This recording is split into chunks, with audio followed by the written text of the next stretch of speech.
Oh geez, what was I gonna do? I thought it was just a video game. A normal video game.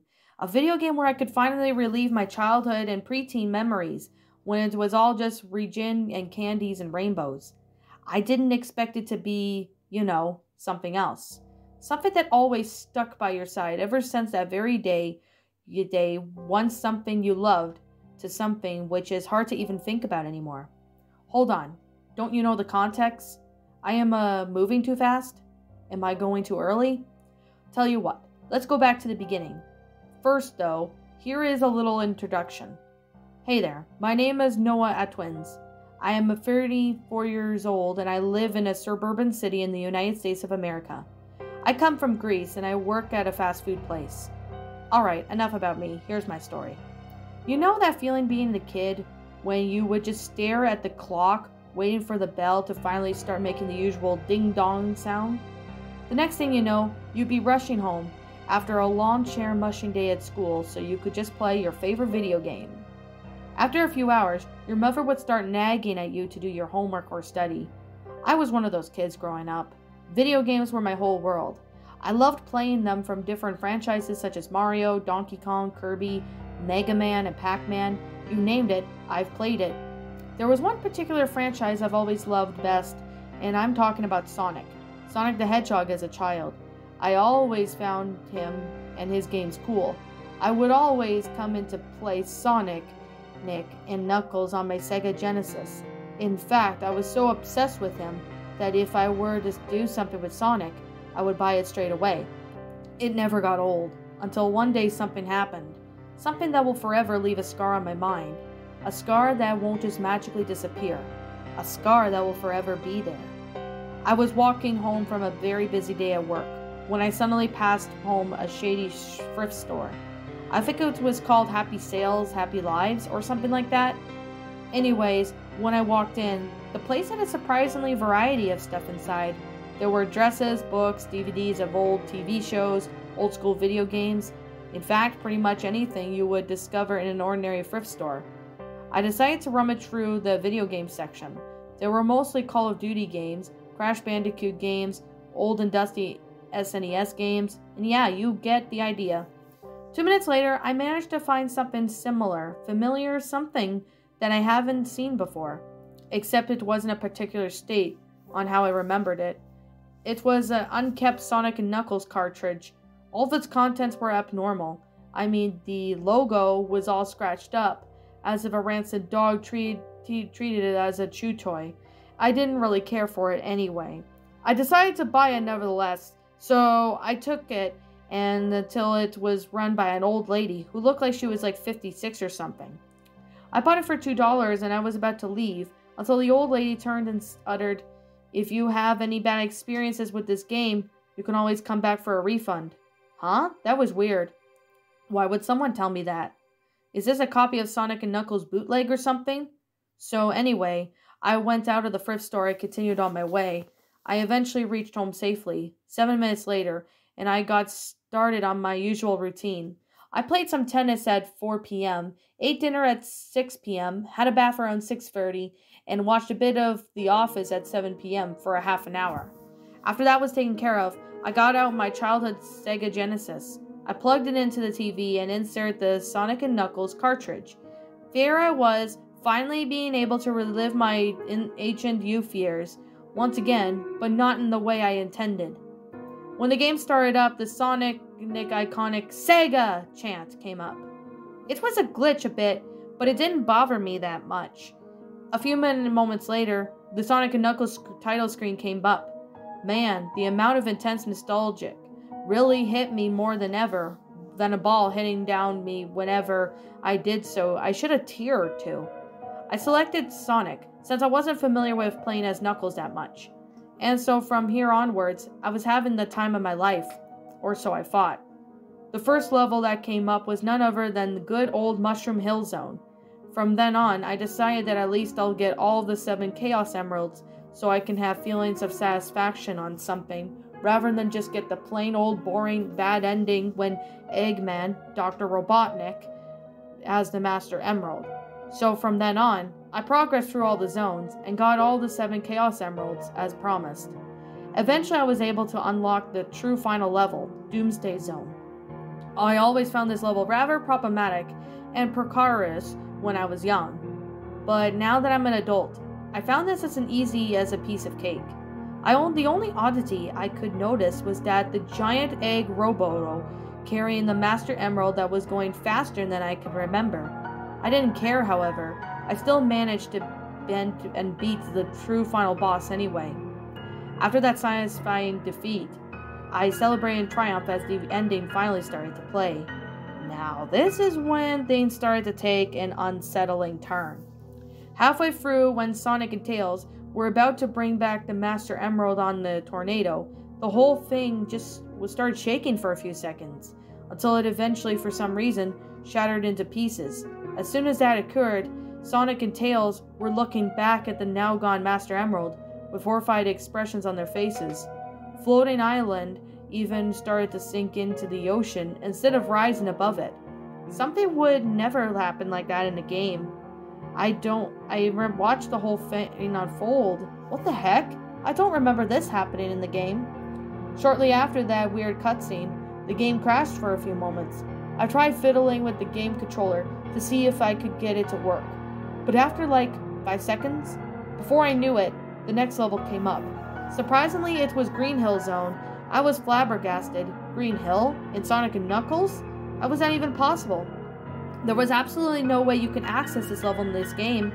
When it loaded up, however, it didn't really live up to the cheery Green Hill atmosphere. The whole entirety of it was different. I mean, the sky was satinating tone of gray. The flowers looked like they were dying. There were no band inks, rings, or even monitors lying around.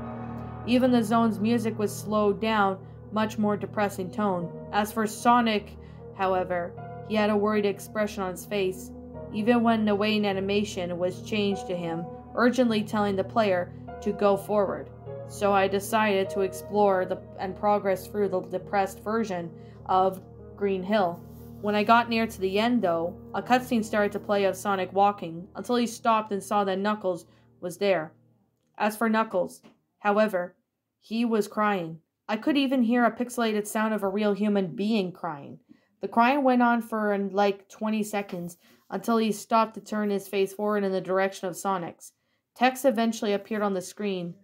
Here's what the following messages came up in order. Why didn't you save the floating island? Why didn't you save my home? It's all because of you. Everybody who's lived down there is now deceased. I was creeped out by this much. Sonic not able to be saved in Floating Island? But how? My mind was flooded with questions. Eventually, sometime after that unsettling cutscene, the screen froze for a few seconds before loading up a new level. This time it was an Angel Island. Another island level that didn't appear in Sonic & Knuckles. Was this some kind of sick joke? I thought to myself. When the level loaded up, however, it also shared some of the depressing content Green Hill had before, with the gray sky and everything. There were also no rings, banniks, or monitors anywhere as well. While I was processing through the level, however, I could have sworn a dark figure would appear every now and then. Even at times I would expect. It took me almost 3 minutes for me to beat the entire level. Eventually, when I managed to pass through the goalpost, the act results recame, but it wasn't how I expected. Instead of the usual Sonic got through Act 1 or 2, it said, it's over. Even at the act results, numbers were unfairly set to simple 0. Adding that Sonic's cocky finger waving animation was replaced by him looking at the TV with a worried look. Almost as if something bad was about to happen, and that was when I was the only one who could stop the chaos. There was also no act clear music playing, just silence. After the act results cleared up, another cutscene started. It was Sonic just simply running to an edge of the cliff. After a few seconds of standing there sadly, he proceeded to jump back into the black void. After that, the screen proceeded to fade to black. After a boring 30 seconds after that, the final level of this traumatic event came up. Only this time it was the name of the zone. It was just simply 3 dots. The words Sonic & Knuckles on the red banner on the name level was replaced with "Everything Ends." The content of this level, though, was entirely black. Static entirely filled the screen. There were no title sets or anything. Disheartening and unsettling music was playing in the background. Looking back, it sounded like similar to the puking suits from the OST by the game Yumi to KKI. Even the rings, time, and score counters were entirely gone. I could no longer even build momentum to make Sonic run. All he could do was just walk in a depressing look on his face. As I was processing through this black void of nothingness, several messages that seemed to show hatred appeared all over the place, saying degrading stuff like, "Why did you let it happen? Why didn't you do anything about it? Everybody counted on you. You're not a hero. You're a coward." Eventually, Sonic proceeded to stop running, and the music just stopped eventually. After a few seconds, he proceeded to fall into his knees, crying and sobbing. I can still even hear the same pixelated crying as he heard earlier, except the only difference was that it was a bit of a higher pitch than usual. It then cut to a blank after a few moments. I started to break down crying. I couldn't believe it. One of my childhood games. Something that was once enjoyable now turned into a hellish experience. This was not the Sonic and Knuckles I knew and loved. How could this happen? Eventually a message popped on the screen saying, "It seems you are rather lost in a confusion, Noah." I was flabbergasted. How the hell did the game know my name? After that, the following messages appear were chronological orders saying, "Well, now you know. You need to appreciate the things you have done before you end up losing them. Farewell." The game shut itself off after that. I couldn't start it up again. I always get greeted with the error message. Looking back, I wish I had taken some of the screenshots in order to prove that I was telling the truth and that I'm not lying. I hadn't been myself for a while after that. The first thing I did in the next morning was return with the cartridge for a refund. But that didn't stop the anxiety from that experience it gave me. I couldn't even eat well. I always have night terrors. I even developed a fear of Sonic. As soon as someone would even talk about Sonic, I'd always get a shiver down my spine. It would just bring back those horrid memories I had with that game. So I isolated myself from outside world for the entire month. It seemed like my trip traumatized land would never end until... Days later, I decided enough was enough. No more hiding. I needed to tell someone about my situation. So I started talking to several therapists about my situation. Luckily, most of them didn't make fun of me for it, and most understood me, although some did. They gave me advice on how I could stay positive at times, even in difficult situations. So I listened to them. Every day as each day passed, I was starting to feel better, even when I had no longer the fear of Sonic. I was finally comfortable playing Sonic games again. Now looking back, that was one hell of an event I faced, but knowing looking back, I guess it all surprises comes in all shapes and sizes, don't they?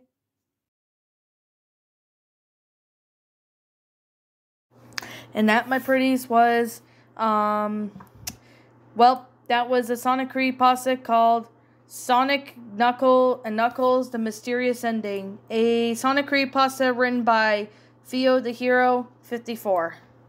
My final thoughts on this story? Pretty interesting creepypasta. I mean, I could definitely say it's a pretty good creepypasta. You know, it's a little cliche to the beginning, and there are cliches in this story, that kind of, plays in, most gaming pastas. But for this one, I mean, I could see it work in a Sonic story, even though, yes, I know it's been overused, but for whatever reason, I do see this being, realistic in a sense for Sonic, because, if I'm going to be honest, this was a lot better than Sonic.exe. I'm being brutally fair. This one is just definitely as better as Sonic.exe, because it honestly was still a pretty interesting concept in the story, especially with the whole thing of its own self. I definitely see this story to be really good.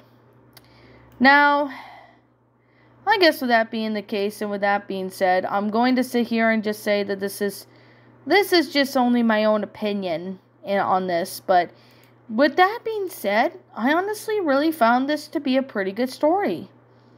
Now, I definitely have to really say that this one definitely has a good concept. it's pretty good, to be honest. I honestly really thought this was a pretty fun story. Now, I definitely gotta say it's pretty good. I'm not gonna lie. It's honestly really fun and well made. I definitely gotta really say it's definitely has its pretty good concept for what this story really is. Now, I definitely have to say it's a very fun story. It's definitely well made. I personally really thought that this one was a really great creepypasta. Now, anyways, with that being said, and that being the case, I honestly thought this one was I know it's cliched, but it's still pretty good. So, anyways, with that being the case and that being said, I know there are grammatical errors in this story, but I personally thought it was a really well made, concept for a story. I personally thought it was neat. I personally loved it. It's pretty funny, too. I mean, it's a pretty good story, creepypasta. But with that being said and that being the case, I personally definitely gotta really say, I know there are grammatical errors in this story, and there is a few punctuation errors in it, but despite that, I honestly enjoyed the story. I do have to take a few points away because of some of the cliches in the story, but it somewhat managed to work pretty good, and that's saying something with this story. So anyways, with that being said, I definitely could see this one being better than Sonic.exe. Although Sonic.exe is a classic story, but the only thing that really bums me out was the plush part at the end. Like, I didn't really think that was necessary in Sonic.exe. But for this one, I honestly still thought it was a really good story. It does have a bit of ups and downs with it, but I still found this one to be rather enjoyable. It's pretty well made in detail. I personally do know for a fact, yes, I am aware there's cliches in it, but I honestly still thought it was really good. So, with that being said, and that being the case, I'm going to sit here and say this is just my own personal opinion, and if you happen to disagree with me, that's perfectly fine too. We're all entitled to our own opinions in regards to these creepypastas. This is just simply my own personal thoughts. I'm going to give this story a 8 out of 10.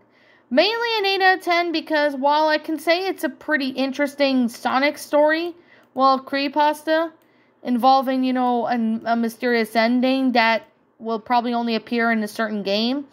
And while the concept of it seems really realistic, although it is cliched because there's some cliches in the story that other gaming pastas manage to do, but I'm willing to say some of them do manage to work and some of them didn't really execute well.